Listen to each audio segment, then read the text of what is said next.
نحمدہ و نصلی علی رسولہ الکریم اما بعد۔ سورۃ النحل۔ سورۃ النحل کا خلاصہ یہ ہے: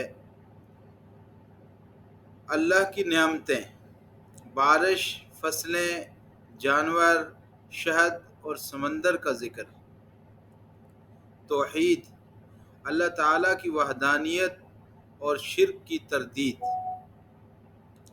رسالت، نبی اکرم صلی اللہ علیہ وسلم کی رسالت اور قرآن کی حقانیت، آخرت، قیامت، جزا و سزا اور حساب کا بیان، اخلاق، عدل، احسان، صلہ رحمی اور برائیوں سے دوری،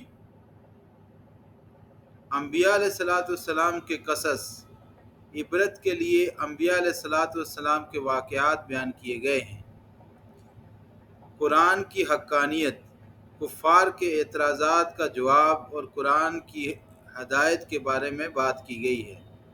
اللہ تعالی ہمیں قرآن کو سمجھنے، اس پر عمل کرنے اور اسے دوسروں تک پہنچانے کی توفیق عطا فرمائے۔ وآخر دعوانا ان الحمد للہ رب العالمین۔